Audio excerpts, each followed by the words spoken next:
when you're standing next to a horse, you'll be standing next to the most perceptive creatures on the planet. And everything you do and everything your body does and even how you breathe and where you look is being assessed by that horse.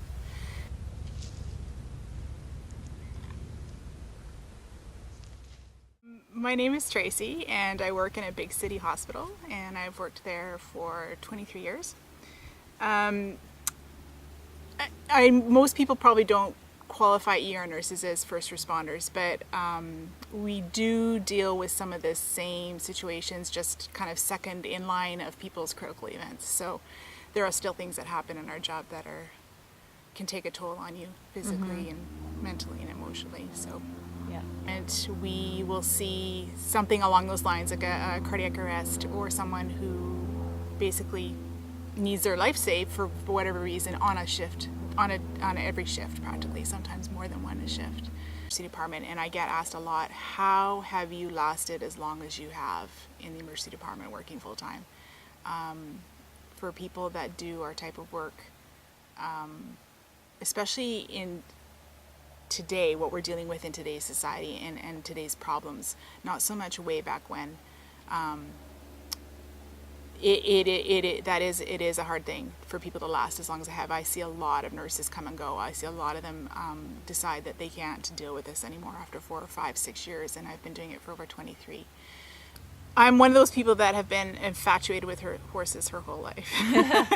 So when I was a kid, if there was a horse down the road, even though I was I'm a shy person, I would make my way down there and knock on the door and ask them if I could pet the horse or even just be next to the horse. And if there was a remote family friend who had a horse, even though I didn't really know them, I would gather the courage and make a phone call and ask if I could come over, and it would be okay if I, brushed the horse or rode the horse. So, and when we were kids, our parents took us to the Northwest Washington Fair every year, and of course there's horses there. There's draft horses and other horses, but the draft horses were more accessible, so I would always get permission to stay and pet them, and I'd pet them for hours.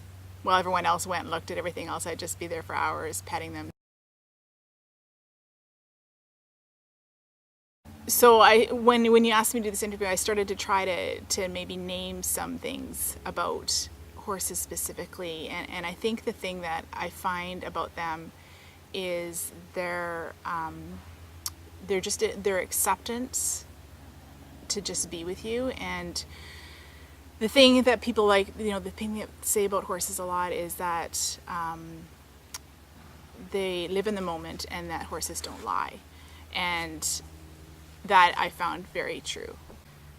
They respond to your energy and your body and your body language and your emotions in a very immediate and direct way, and that's what I think we mean when we say that they live in the moment.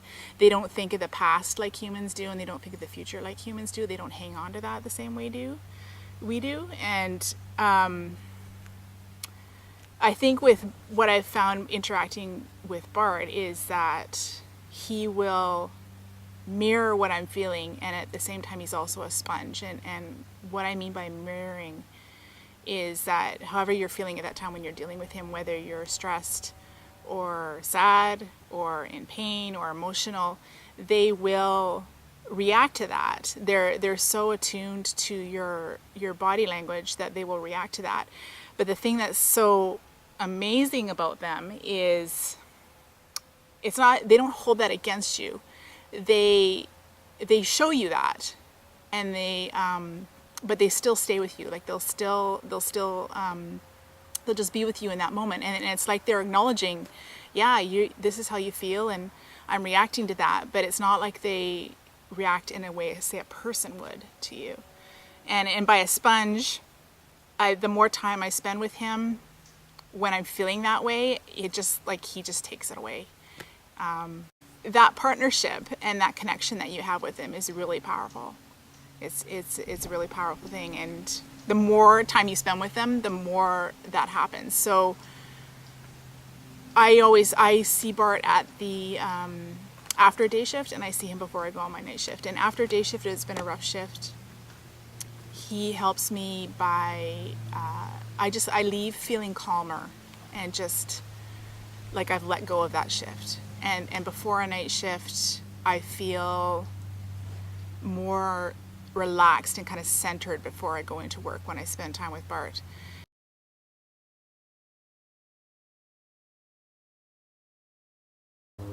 In a way, they become a partner with you in that, and it's a shared experience. And like I said, you don't necessarily have to talk this whole big paragraph about this is how I'm feeling and this is what I'm dealing with. In a way, they're so intuitive that they know, and I think the thing that's so great about them is that they know even before you do. And they just wait. They wait on you to kind of get to that point and acknowledge it. And the thing that's great about them is that you get to that point and they're okay with it. They accept that. And they'll just be with you. And they have that connection there. Yeah.